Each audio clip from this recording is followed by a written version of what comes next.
Enys Men is a 2022 experimental folk horror movie. Shot, composed, written, and directed by Mark Jenkin and shot on 16mm film. It stars Mary Woodvine, Edward Rowe, Crowe, and John Woodvine. Living on an island off the Cornish coast, a wildlife volunteer's daily observations of a rare flower takes a dark turn into the strange and metaphysical, forcing her to question what is real and what is a nightmare.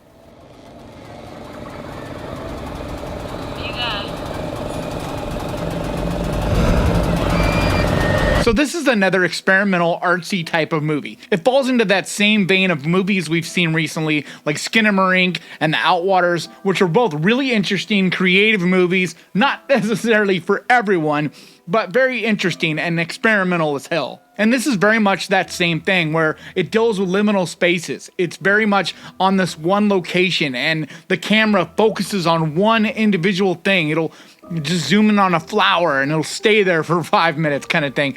This is very, very slow though. This is as slow of a slow burn as you're going to pretty much find. So it's one you really got to be patient for, and it will not be for everyone. I think most people are not going to be into this. It's just extremely slow, like to the point where it's 40 minutes before anything really at all happens. Because for the first 40 minutes, you're just following this woman around the island as she does her daily routine.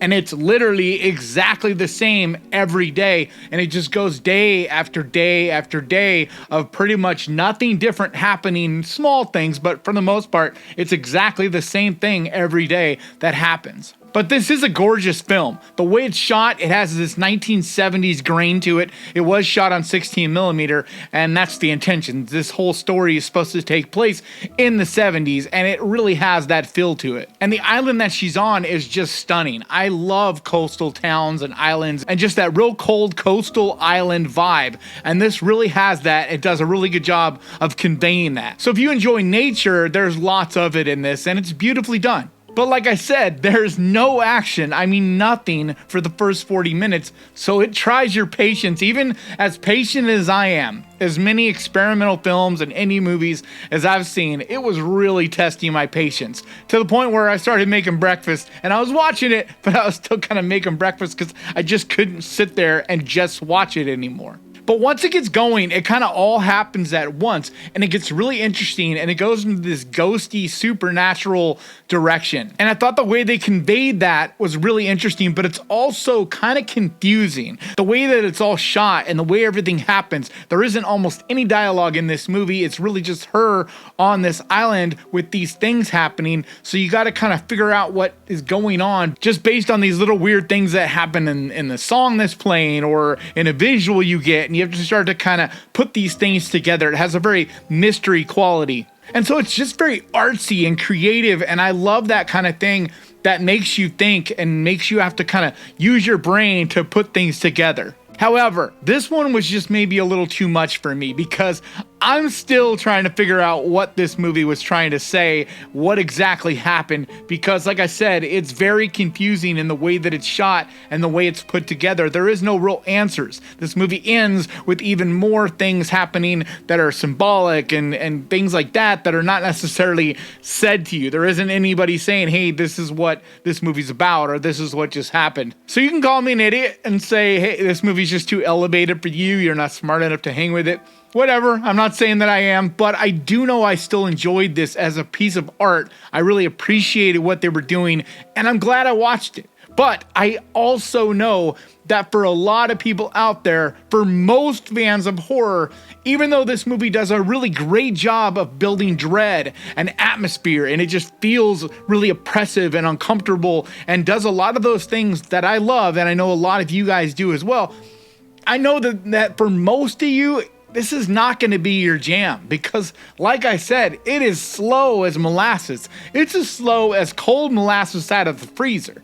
I mean, it doesn't get really any slower than this. But I do get what the filmmaker is going for, and I think it's a beautiful project, and I love experimental art like this. And I really love that these artists, these creators, these filmmakers are getting a chance, that people are putting money up so that they can do these things and putting these movies out there so that they do reach their audience, because there are people I know for sure that are going to love this movie, and I think even more that'll at least appreciate it like I did. May not be your jam, may not be a fun watch or something you're going to rewatch, but you'll still appreciate it like me.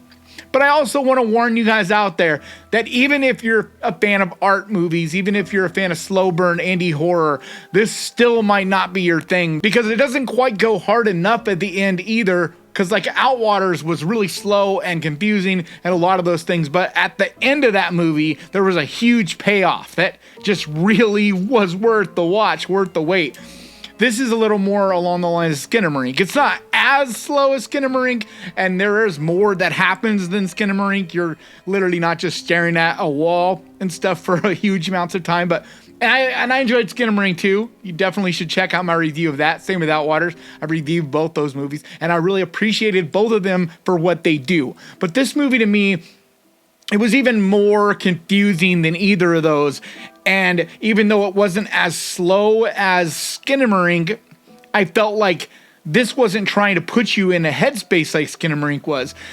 I just think that it's a real dry kind of slow, and there's different kinds of slow burn, but this is a very dry type of slow burn. So I really admire this filmmaker. I really love what he was going for and what he did, and I think it's a beautiful piece. It's just not something that I would widely recommend to most horror fans. This is very narrow amount of people that are going to get this and appreciate it and enjoy it. But if you enjoy and appreciate the cutting edge of experimental horror and indie that's going on right now, then I think you definitely need to check this out. Even if it's not your jam, I think you'll at least appreciate it and see the vision of what they were trying to do in this. On top of that, there's some really cool visuals and things that do happen in this that have a nice witchy kind of folk horror element to them, and I dig that as well.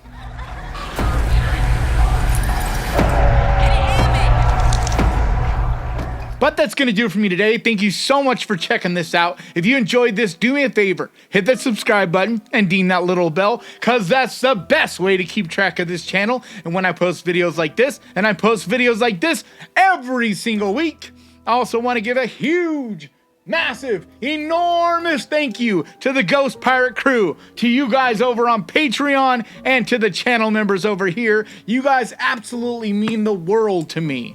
And if you guys want to find out how you can become a part of the crew and help support this channel, there's a link down in the description for Patreon. Or if you want to become a channel member, there's a little button right down there that says join. But like always, thank you so much for watching. Please crush that like button. And remember, guys, horror can be fun! And if you enjoyed this, click right here to watch my review of Sisu, and I'll see you guys next time!